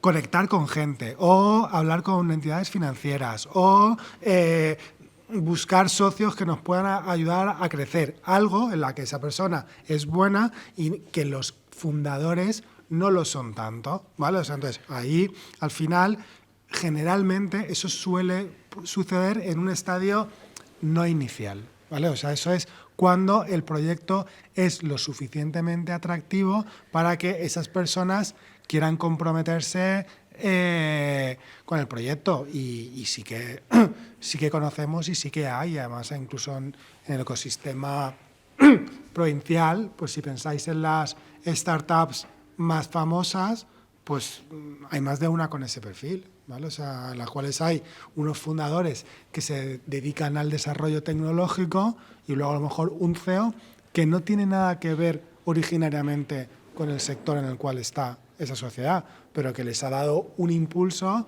pues que les ha llevado a multiplicar por 2 el proyecto. Bueno, a ver, yo no... Habéis visto que tengo la voz un poco tomada y además, después de todo lo que ha contado Juanan, creo que no vais a estar como para que yo os bombardee con conceptos fiscales, ¿vale? O sea, sí que creo que hay unas cuestiones que me parecen muy importantes. ¿Por qué? Porque la gente viene a vernos a nosotros muchas veces cuando es demasiado tarde, ¿vale? O sea, generalmente el emprendedor está focalizado en sacar adelante su proyecto y bastante tiene con, uno, hacer el desarrollo técnico innovador y 2, buscar financiación como para estar pensando en este tipo de cosas. Y el problema es que cuando llegan a vernos a nosotros, pues es tarde. Y eso lo vemos todos los días. De hecho, casi todos los proyectos que tenemos encima de la mesa, lo primero es, joder, a ver, si hubierais venido hace 3 años, pues la cosa hubiera sido diferente. Y la respuesta es, ya, pero es que hace 3 años esta era mi última preocupación. Vale. Pues yo sé que ahora, me imagino que para muchos de vosotros, lo que voy a contar es vuestra última preocupación. Pero es que luego, ese tipo de cosas tienen mucha importancia. Y no hacer nada ahora, o sea, pensar que vosotros estáis construyendo una casa, ¿vale? O sea, o estáis construyendo un edificio. Y hay muchas veces que hacer los cimientos de una manera que permita o facilite el crecimiento, pues es cierto, puede suponer, no necesariamente más coste, pero sí una mayor dedicación a la idea, pero luego va a ser mucho mejor. Con lo cual, yo siempre que tengo este tipo de charlas, aprovecho para soltar el mismo rollo y espero que dentro de unos años la gente que nos llegue diga, no, mira, vengo pronto porque ya sé que es mejor, ¿vale? O sea, pues ya con eso me daré por satisfecho. ¿Por qué lo digo? Porque decía, vamos aquí, eso es una sociedad, ¿vale? O sea, es una sociedad, es una startup que hemos denominado Future porque es un proyecto de los socios fundadores que tienen, pues que reúnen un proyecto tecnológico, innovador, novedoso, sobre el cual van a querer desarrollar un proyecto empresarial. Vale. Eso, desde el punto de vista fiscal, vamos a ver que tiene varias implicaciones. Yo sé que a todos os encanta pagar impuestos, pero si se llaman impuestos es porque no son voluntarios, ¿vale? O sea, con lo cual tenemos que conocerlos y saber qué son. Las figuras impositivas más famosas las conocéis. Estos todos en mayor o menor medida la habéis sufrido. Estas personas pagan IRPF, impuestos sobre la renta, y la sociedad paga impuestos sobre sociedades. Y luego, en función de las relaciones que tienen ellos con la sociedad, van a tributar de una manera o de otra. Cuando estas personas trabajan para la sociedad, perciben rendimientos del trabajo. Eso tributa en el IRPF a la escala general, pudiendo llegar a los tipos más altos en función del gobierno, pues del 45-50%. Si lo que percibimos son dividendos de la sociedad, tenemos rendimiento del capital mobiliario, la tributación es inferior, ¿vale? Ahí como una parte la paga la sociedad, pues vamos a estar del 19 al 26%, ahora veremos que se quiere subir, pero tienen otro tipo de tributación. Y si lo que hacemos es tener ganancias patrimoniales, es decir, vender la sociedad, también vamos a tributar al mismo tipo que los dividendos. Veis que la relación entre socio y sociedad varía en función de la tipología, con lo cual tenemos que siempre tener visto a largo plazo qué voy a percibir y qué tributación va a tener lo que voy a percibir. Vale, esto es antes de entrar en la particularidad de las startups. Esto pasa en una startup y pasa en una fábrica de zapatos, en todo, ¿vale? O sea, de hecho, vamos a ver que en las startups la fiscalidad a día de hoy es igual, la misma. No hay ninguna novedad o no hay ninguna ventaja, salvo para las personas que inviertan como persona física en empresas de nueva creación. Hay un proyecto, ¿vale? O sea, un proyecto que parece que sea el parto de la burra, porque ya de más de un año estamos aquí con el proyecto de ley de startups, de sociedades emergentes, y os digo que en la parte fiscal para este viaje no era necesario traer alforjas, ¿vale? O sea, porque las ventajas que incorporan son... me estoy mordiendo la lengua, ¿vale? O sea, son, vamos a decir que anecdóticas, ¿vale? O sea, para eso, el proyecto que se publicó en el BOE el pasado 14 de octubre, pues dice que incorpora muchas ventajas fiscales, pero luego vamos a ver que esas ventajas pues son completamente irrisorias. No estamos en un ecosistema normativo en el cual se favorezca el emprendimiento o la creación de este tipo de sociedades. Estas sociedades están mucho mejor tratadas en instituciones como los parques científicos o como dentro del ámbito privado los desarrolladores de negocio que en el campo normativo. El campo normativo se hacen algunos avances, pero muy tímidos. Con lo cual, el marco... Vale, vamos a ver que hay una deducción en IRPF si yo compro acciones. Nosotros trabajamos con bastantes desarrolladores de fondos de financiación. Uno con el que trabajamos mucho es Fellow Funders, que también está en el parque científico, vinieron con nosotros, y ellos, una de las cosas, por ejemplo, que desarrollan mucho es el crowdfunding de equity, ¿vale? O sea, tienen una plataforma en la cual las startups van y quieren recaudar una cantidad de dinero y a través de su plataforma lo pueden hacer, y ahí hay inversores de todo tipo, tanto personas jurídicas como personas físicas. Si vosotros os registráis en la plataforma, veis lo que hay, venga, hay tickets de entrada muy bajos, ¿vale? O sea, a partir de 1.000 euros ya podéis tener tickets de entradas a proyectos de crowdfunding que siempre van asociados a etapas muy iniciales o no sí, pero casi de startups.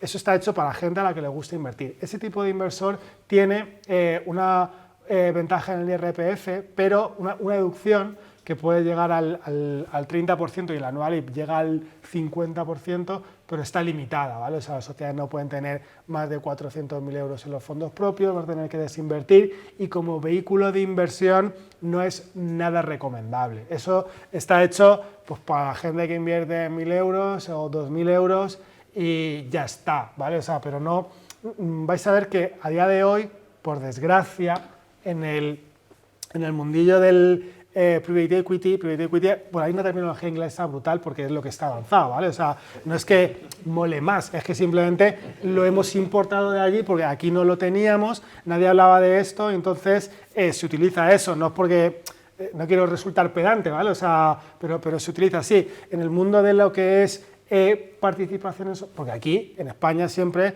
el empresario tenía su sociedad, su SL, y lo había hecho con sus socios y se moría con esos socios o se peleaba con los socios y se asesinaban, pero no entraba más gente. O sea, esto no se abría a inversores de, no, cómprame, ¿qué tal? Que luego vamos a vender. O sea, eso es siglo XXI. Hasta ahora la mentalidad española ha sido completamente diferente, salvo las empresas cotizadas que ya estaban cotizadas y con lo cual tú ibas al IBEX y comprabas Telefónica, comprabas Banco Santander, pero no tenías ningún tipo de relación como accionista con el banco, ¿vale? O sea, todo esto es nuevo. Ahora hay una nueva forma de financiación, estas empresas van a buscar dinero y ¿qué tienen que dar? Pues lo único que pueden dar es participación en beneficios futuros, ¿vale? O sea, porque el dividendo en este tipo de sociedades es algo que no solamente no existe, sino que además no es recomendable, ¿vale? O sea, ¿por qué? Porque una empresa que da dividendos es una empresa cuyo crecimiento está más limitado, ¿vale? O sea, generalmente, como aquí todo se escala y todo es exponencial, como decía Juanan, pues si yo he ganado 1 millón de euros y lo reparto, no lo tengo para dar el siguiente paso en el crecimiento del negocio, con lo cual se va a ver mal. De hecho, en la ley de startups, una de las prohibiciones que se mete es la de no poder repartir dividendos, porque lo que se pretende es que esas sociedades vayan creciendo. Con lo cual, no tenemos esa cultura. Gente como Fellow Funders lo que está haciendo es acceder a esa nueva mentalidad de inversor, la posibilidad de participar en este tipo de empresas, y para las empresas es una vía más, ¿vale? O sea, nosotros tenemos varios proyectos y la verdad es que si tú lo que quieres es recaudar el dinero, pues te da igual que venga de un sitio o que venga de otro, siempre y cuando, ojo, pues los pactos de socios sean lo que nos interesa, ¿vale? Entonces eso es algo más que debemos de conocer. Pero en general, beneficios fiscales especiales para startups no hay. No hay ni se les espera, ¿vale? O sea, porque la ley de sociedades emergentes, pues sabéis que ya en el... Vamos a ver. Vale, espérate, porque esto... Vale, esto es a lo que me está refiriendo. Os pasaremos la presentación, ¿vale? O sea, porque si voy diapositiva a diapositiva, se hace la hora de comer y todavía estoy aquí contándoos esto, ¿vale? O sea, y no creo que sea lo que queréis, ¿vale? Pero sí que quiero centrarme en lo más importante, ¿vale? O sea, lo más importante es que cuando participamos de este tipo de proyectos, ¿vale? O sea, más que centrarnos en lo que es la fiscalidad hoy, que es muy parecida, la sociedad va a tributar al 25%, los 2 primeros años que tenga beneficio al 15%, con la nueva ley eso va a subir 2 años más, va a haber un aplazamiento de impuestos que no es ningún regalo, que es que te lo van a aplazar 2 años y ya está, pero tú vas a tener que pagar los impuestos, eso va a seguir exactamente igual. Yo a lo que voy, ¿vale? O sea, rendiendo de cuenta, una cosa, todos los que estáis en proyectos, ojo con el tema de ser administrador, porque fiscalmente no es lo mismo ser administrador que trabajador. Y todo el mundo, porque es que me lo encuentro siempre, como sois trabajadores de la empresa, os hacéis un contrato como trabajador y como administrador no cobráis. Pues eso a Hacienda no le gusta nada, ¿vale? O sea, ¿por qué? Porque el tipo de retención del administrador es el 35% y el del trabajador va en función de lo que perciba. Si tengo una retribución de 30.000 euros, me va a salir un tipo de retención del 19%, y del 19 al 35, pues imaginaos la parte que se queda Hacienda, ¿vale? Retención, luego eso se regulariza con el IRPF, pero cada mes percibo menos. Pues todo el mundo se hace trabajador. Eso Hacienda lo persigue. Bueno, eso son ya cosas anecdóticas, esto no es lo que me importa. A mí lo que me importa es dónde está la pasta de verdad, ¿vale? O sea, la pasta de verdad va a estar en todo ese tipo de proyectos en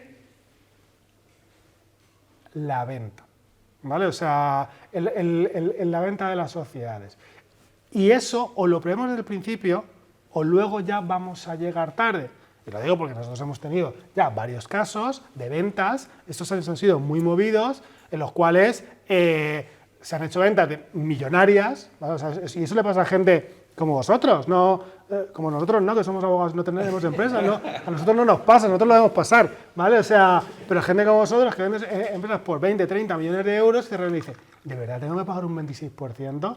Y podría no haber pagado nada. ¿Dónde estaba yo ese día? Digo, pues conmigo no, ¿vale? O sea, vale, entonces, bueno, todo este rollo lo leéis, ¿vale? O sea, yo a eso no es a lo que voy a ir, ¿vale? O sea, a lo que voy a ir es a esto. Una estructura tipo holding. Una estructura tipo holding es, a día de hoy, lo que tiene todo el mundo que se dedica a esto, ¿vale? O sea, todo el mundo. Y el que no la tenga, ya está tardando, ¿vale? O sea, ¿por qué?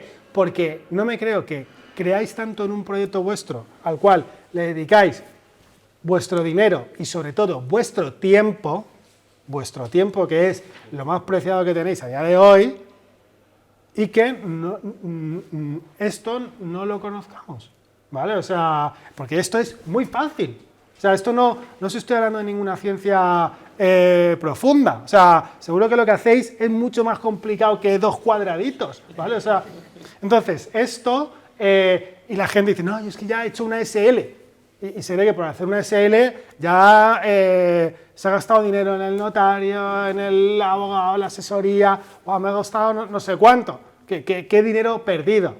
Pues sí, pero las SLs, uno, limitan tu responsabilidad. Porque cuando uno monta el negocio, lo primero y más importante que es no perder, ¿vale? O sea, si yo meto aquí 3.000 euros, que no me cueste mi casa y mi futuro, ¿vale? O sea, si pierdo los 3.000 euros. Para eso se creará la sociedad de responsabilidad limitada. Después, intentar ganar, ¿vale? O sea, porque si no me meto para ganar, pues para eso me voy al cine y pierdo menos el tiempo, ¿vale? Intentar ganar. Y luego, cuando ya estoy ganando, ver si puedo no perder mucho dinero de peaje fiscal, ¿vale? Pero claro, la fiscalidad sin ganar, pues tampoco tiene mucho sentido. Entonces, un poco, ese es el organigrama. Y ocurre que, cuando teníamos solamente Future, antes era de los socios, si los socios vendían o recibían dividendos, tributaban, hemos visto, hasta el 26%. La ley de presupuestos para el año que viene ya lo quiere subir un escalón más, ¿vale? O sea, la fiscalidad generalmente, yo en todos los años que llevo en esto, que son muchos más de los que me gustaría, ha ido siempre a peor, nunca a mejor, ¿vale? O sea, con lo cual, a futuro, pues, no lo sé, pero visto lo que ha pasado, no albergo grandes esperanzas, ¿vale? O sea, con lo cual esto, cuanto antes lo vayamos implementando, mejor. Entonces, ¿qué nos encontramos? Que los socios que tenían una sociedad y la venden, van a tributar al 26%, porque aparte, claro, siempre que vendes, te vas al tipo máximo. O sea, porque si vendes, vender por encima de 300 o 600.000 euros, es que si no, no vendes, ¿vale? O sea, con lo cual, siempre o sea, va a suceder. Sin embargo, si es esta sociedad holding, que la hemos utilizado como vehículo de inversión, la que vende, una sociedad productiva, la tributación aquí es del 1,25%, ¿vale? O sea, entonces, entre tributar un 26% o tributar un 1,25%, pues hay un 25% de diferencia. Y un 25% de diferencia es dinero, sobre todo si cuando estamos hablando, bueno, siempre es dinero, ¿vale? O sea, pero cuanto más, porque es proporcional, pero cuanto más sube, más dinero representa, ¿vale? Entonces, vamos a ver, al final, cuando llega el dinero a la esfera personal, cuando llega a mi patrimonio, voy a tributar, siempre, tenga holding o no tenga holding. Si yo el dinero me lo llevo a mi cuenta bancaria, tributo. Lo que ocurre es que si somos emprendedores y nos estamos moviendo, ese momento puede que no sea cuando yo lo cobro o cuando a mí me interesa. Y eso es lo que este tipo de estructura nos va a permitir. ¿Por qué? Porque al final de lo que se trata es que tengamos una estructura holding que va a ser la cual, eso luego se complica un montón, ¿vale? O sea, yo aquí lo he simplificado simplemente para dar las ideas fuerza que os quede claro, porque la idea es que luego esta holding preste servicios a las de abajo, tenga gestión administrativa, pueda hacer un montón de cosas hacia abajo y que las sociedades de abajo son las que desarrollan los negocios y yo porque al final el que es inversor. Y yo puedo desarrollar un proyecto y hay, esto también, os lo voy a decir y no me vais a creer. La gente, o sea, eso de creo un unicornio, lo vendo y me voy a las Bahamas a vivir, no conozco a nadie que haya hecho eso. A nadie. O sea, y siento chafaros los planes veraniegos, pero el que es emprendedor siempre. Entonces, tú puedes vender un proyecto y puedes vender y pegar un pelotazo, como se dice en la calle, y vale, sí, vas a estar un año por ahí, pero luego ya otra vez empiezas, pues ahora podemos hacer tal o podemos hacer cual, y otra vez te vuelve el virus ese que llevas dentro a intentar hacer nuevas cosas. Claro, pues aquí, si yo me lo llevo arriba, ya sabéis que tributo, pero si tengo esa forma de ser, si ven todo lo que gano aquí y toda la gente que se dedica al private equity lo hace de esa manera, todo lo que vendo aquí lo voy reinvirtiendo en proyectos, no tengo ese peaje del 25%, porque el 1,25 me lo ahorro, ¿vale? O sea, con lo cual puedo reinvertir mucho más dinero del que podría reinvertir si soy una persona física. Pero esto pasa también, a lo mejor no hace falta vender, es que aquí parece que hablamos de vender en términos absolutos. O sea, si yo hago una ronda, nosotros estamos llevando bastantes rondas en las cuales una parte es de cash out y otra parte es de cash in. Cash out es el dinero. O sea, si hay una ronda de financiación de 10 millones de euros para desarrollar una empresa, pues cash out es lo que se lleva el fundador, vamos a decirlo así, ¿vale? O sea, yo recolecto 10, de los cuales 2 me los quedo yo para mi goce personal y 8 se meten dentro de la empresa, ¿vale? O sea, vale, pues yo hago eso, la parte que hago de cash out me la quedo aquí, no tributo, y el resto lo voy haciendo. O sea, esto no es todo maximalista. Aquí, dentro de las etapas de crecimiento de cualquier startup, lo normal, de hecho, es pasar por aquí, es ir haciendo varias rondas, porque aparte el tipo de inversor va mutando en función del tipo de ronda en el que estemos, porque generalmente, vamos a ver, al principio, pues los inversores, ¿qué son? Lo de Fools, Friends and... Family, Fools and Friends, ¿vale? O sea, Family, Fools and Friends, poco después ya vamos atrayendo el interés privado, porque a día de hoy aquí financiación pública, la financiación pública está, pues esto, en parques científicos que desarrollan esto, pero no gente que meta dinero o no en las cantidades que se buscan y posiblemente además así es como deba de ser. Luego ya vamos a entrar siempre en el terreno de los fondos. A nosotros nos relacionamos con un montón de fondos y los fondos de inversión al final es gente que cada uno tiene como una especie de ticket diferente, ¿vale? O sea, en función del dinero que mueven, tenemos fondos que, pues nosotros entramos en empresas que están pues con un EBITDA de 1 millón y una facturación de 30 o de 5 y están súper especializados, ¿sabes? O sea, cuando hablamos de fondos de inversión, tú no puedes llegar a un megafondo con un proyecto al cual le pides 1 millón de euros, puedes decir, yo es que por esto, o sea, yo no me dedico a esto, o sea, yo me dedico a proyectos mucho más grandes, o a otro tipo de fondos, no, es que queremos tanto, y dicen, no, nosotros, cada uno, o sea, son bandas, y cada uno está especializado en lo que está especializado, ¿vale? O sea, y al final, pues, muchas veces, durante la vida de una startup, en un primer momento, entran las 3 Fs, luego entra una serie de fondos, luego otra serie de fondos, porque todos los fondos cuando entran tienen fecha de caducidad,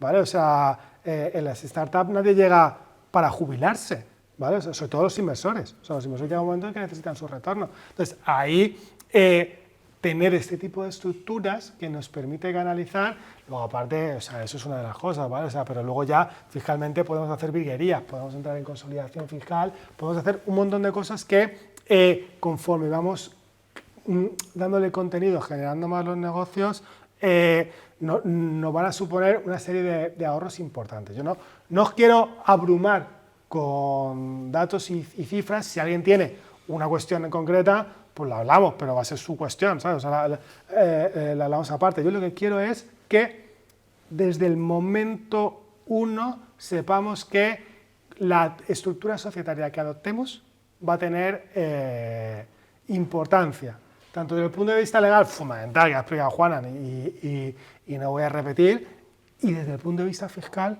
porque podemos luego mutar de una estructura, de una sociedad a una holding, por supuesto.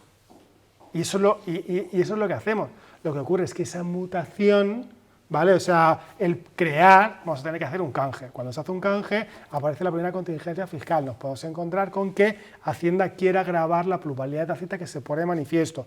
Vamos a tener que acogernos al régimen especial de fusiones, escisiones y canjes de valor, ¿vale? O sea, del impuesto sobre sociedades, que es un régimen de diferimiento. Eso nos va a requerir que tengamos una motivación económica válida. Todo ese contenido vamos a tener que hacerlo.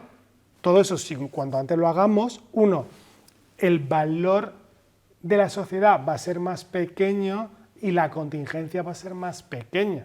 Porque lo peor que nos puede pasar es tener que pagar por una plusvalía tácita. ¿Qué es una plusvalía tácita? Una plusvalía que yo no he materializado. Si no la he materializado, ¿qué es lo que no tengo? El dinero. Entonces, que me hagan pagar por algo que no he recibido, pues es el peor de los escenarios, ¿vale? O sea, entonces, y eso es lo que nos puede pasar si tardamos mucho y no lo hacemos bien. No caigamos en eso, ¿vale? O sea... No sé si a lo mejor tener en cuenta, cuando dices no tardamos mucho, ¿cuál sería el punto adecuado que antes de la inversión, por ejemplo? Es decir, ya sé que el proyecto es viable y antes de que entren nuevos socios hacer esa estructura de holding sabiendo que ya tiene que llevar a crecer. Claro. A ver, yo... El minuto. A ver, yo es que estoy completamente pervertido por esto, y entonces yo te diría que ya... Eres un creyente. Total, ¿vale? O sea, ¿por qué? Porque, a ver, vamos a ver, si crees en tu proyecto y apuestas... Claro, o sea, si apuesta desde el primer momento, ¿sabes? O sea, porque esto que te va a costar 100 euros más, 200 euros más, tener a la asesoría que te va a cobrar 300 por el impuesto de sociedades, es dinero cuando empiezas, pero luego las diferencias son tan brutales que es que, entonces yo diría, venga, vale, yo lo haría desde el minuto 1. Como sé que nadie lo va a hacer desde el minuto 1, pues lo haría desde el minuto 2, ¿vale? O sea, vale, tienes ya una sociedad, vale. Todo lo que te esperes, porque si al final si te va mal, pues disuelves y liquidas todo y otra cosa mariposa, ¿sabes? O sea, pero si te va bien, ¿qué ocurre? Que la sociedad va a ir generando unos intangibles. ¿Qué nos hemos encontrado? Venga, queremos hacer un canje porque vamos a levantar una ronda de 2 millones. Vale, 2 millones ¿por cuánto? Por el 10% de la sociedad. Vale, tú tienes un valor en fondos propios de 300.000 y un nominal de 3.000. En teoría, la plusvalía es la que va de 3.000 a 300.000, que ya es. Pero claro, si tú haces el canje, tributas o no tributas, y al mes siguiente haces una ronda en la que te levantas 2 millones por el 10%, cuando llega Hacienda a decir, esto no valía 300.000, esto valía 10 millones. Porque es que luego, por el 10% has recogido 2. Insert coin, ¿vale? O sea, claro, no... si se puede evitar, pues yo...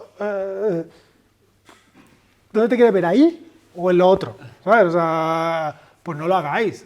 ¿Que es un más rollo? ¿Qué es tal? Pues minuto 1, no. Pues minuto 2, no. Pues minuto 3. Lo que no te voy a decir es, no, tú espérate y cuando te lo vayan a comprar lo haces. Porque entonces ya para eso tributa el 26 y fin. O sea, y no pasa nada, oye, y yo te digo que me encantaría tributar al 26 y vender una empresa por 30 millones de euros y pagar el 26% a Hacienda, ¿sabes? O sea, pues eso significaría que yo me quedaría con el resto, ¿vale? O sea, pero no es lo óptimo, no es lo óptimo.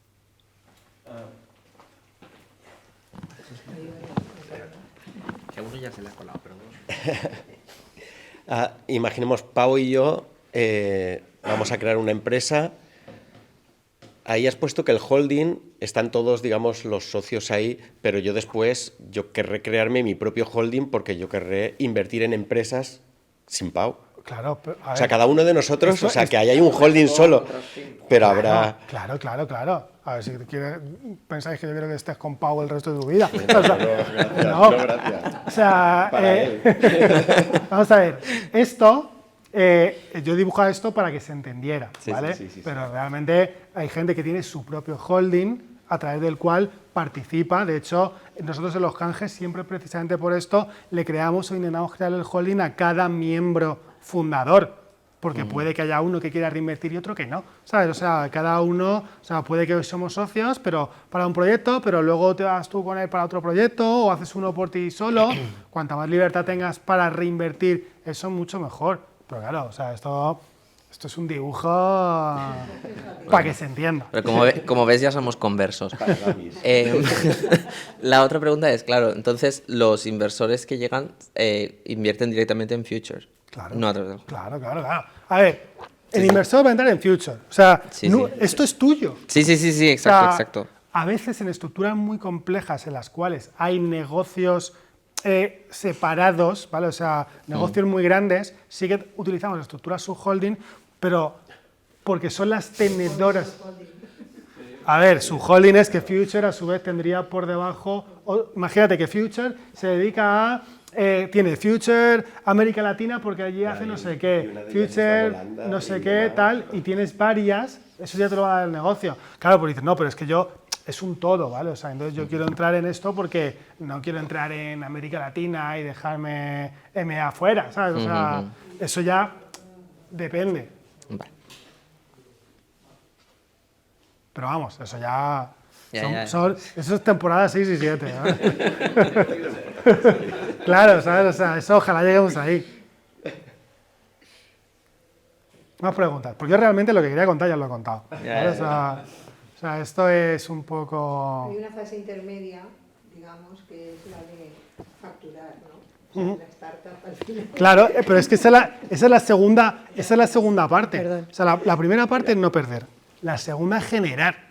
¿Vale? O sea, y luego no pagar, pero para no pagar primero tienes que generar, y eso es facturar, ¿vale? O sea, esa es, a ver, generalmente ahí es cuando se empieza a ver realmente qué es lo que... La necesidad la realidad, de crear... la realidad del proyecto. Luego ya lo de entrada, pues ya varía mucho, eso ya no es fiscal, pero cuando vamos a buscar financiación, lo más importante es saber yo para qué quiero la financiación. Muchas veces nos hemos encontrado, no hay nada menos atractivo para un inversor que una startup con dinero. ¿Es verdad? Vamos a ver, si tú tienes un proyecto y eres una startup y lo que tienes que hacer es escalar y multiplicar tu negocio, si has hecho una ronda de 5 millones, de los cuales tienes 3 en el banco, nunca vas a hacer otra. Pues nada, macho, si tienes 3 ahí ociosos, que no has invertido en tu negocio, ¿para qué vas a meter otros 3? ¿Qué quieres, montar un banco? ¿Sabes? O sea, eso no, o sea, por eso las rondas no se hacen al tuntún, por eso se dice, no, ahora esto porque esto ya sé para qué lo quiero, y voy a invertir en esto. Y cuando haya invertido en esto, si me va bien, voy a tener una cosa que va a multiplicar por X su valor y ya podré ir a por más, o podré hacer un cash out más grande, pero lo otro...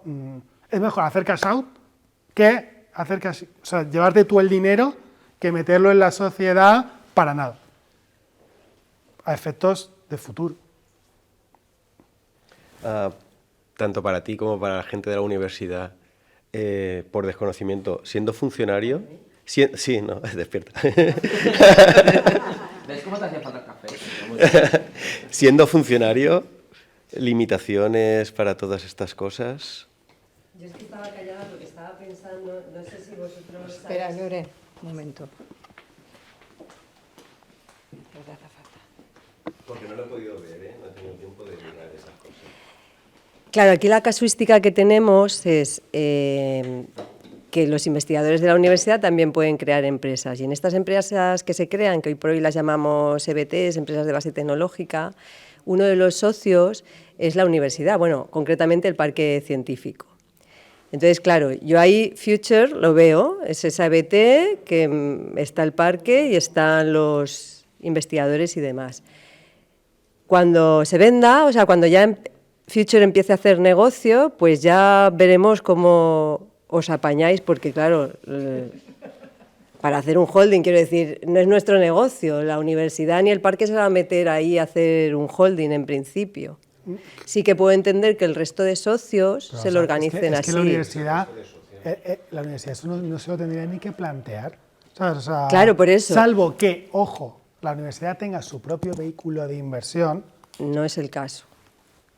que igual era hasta recomendable, pero Bueno, es una cosa que ha estado en debate muchas veces. vale, ¿eh? o sea, Sí. salvo que tenga su propio vehículo de inversión, la universidad va a estar en Future. Por ejemplo, entonces ahí lo que es súper importante que reguléis es pacto de socios. Sí. Imagínate que yo empiezo al principio y al principio tengo Future, pero no sé en qué porcentaje está la universidad, ¿vale? O sea, Minoritario. minoritario, pero aunque sea minoritario, tiene un derecho de adquisición preferente. Sí. Con lo cual, cuando yo hago un canje, pues es ahí el régimen de transmisibilidad, podemos entrar en colisión. Todo eso debería estar regulado. ¿Sabes? O sea, Sí, hay un pacto de socios donde un poco la idea del pacto de socios que lo impone, la verdad, la universidad, porque al principio ahora ya hay más culturilla en el ambiente, pero cuando empezamos, las 2 primeras empresas se crearon en 2010, pues cuando empezamos esto era como ciencia ficción casi, ¿no? Y entonces sí que imponíamos un pacto de socios, entre otras cosas, para garantizar sobre todo la salida de la universidad de la sociedad en determinados supuestos, ¿no? Entonces, pues bueno, sí que hay un pacto de socios y luego, pues modificable hasta cierto punto, pues yo entiendo, por ejemplo, que pues algún fundador quiera tener su propia cláusula de antidilución, por ejemplo, ¿no? Como el ejemplo que ha puesto Juan antes. Entonces, pues bueno, pero estaríamos ahí en Future. Lo de holding, pues claro, eso ya es otra película. Entonces, contestando a tu pregunta, limitaciones hoy por hoy tienes en cuanto al porcentaje del capital social y a la participación en órganos de gobierno de cualquier empresa que tenga relación con tu puesto de trabajo. Una EBT tiene relación porque su propio core es tu propia investigación. Entonces, tienes esa limitación, pero al mismo tiempo no la tienes porque la universidad es una de las socias de la empresa, porque se te levanta esa incompatibilidad. Ya todo lo demás de holding, pues ya serán pues tus negocios. O sea, es que... Íbamos más por la limitación. Sí, por la limitación. Por ejemplo, sé que hay una limitación de dedicación, hay una limitación de... La limitación hoy por hoy es la que te digo. Luego hay mecanismos para poder trabajar en la empresa de base tecnológica. Hay determinados mecanismos. El más sencillo, la excedencia. Nadie se ha cogido una excedencia desde 2010. Nadie ha confiado tanto en su ¿No? proyecto. Bueno, pero eso ya es otro capítulo. Eso ya es otro capítulo. Bueno, podemos hacer un monográfico de eso. Claro, porque aquí hay gente que no le atañe. bueno, todo holding, ¿no? Pues ya con eso me voy satisfecho.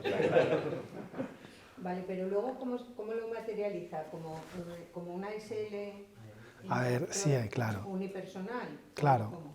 O familiar, es que eso ya las posibilidades son infinitas. O sea, puedes tener tú tu propia Quiero decir, SL. hablamos de holding, pero holding no es No, un punto yo de entiendo que es una sociedad en la cual participas con un porcentaje y esa sociedad es la que participa en Future. Claro, es una sociedad unipersonal, o puedes estar tú con tus hijos, o con tu marido, o con tu amigo. Claro. Al final, es que ahí va a depender mucho de lo que haya debajo. ¿Sabes? O sea, eso... Pero sí, tenerlo tú, eso es importante. O sea, tenerlo tú con quien tú quieras, tuyo. Pero, entonces, en realidad, tu dibujito sería de 4 holdings, ¿no?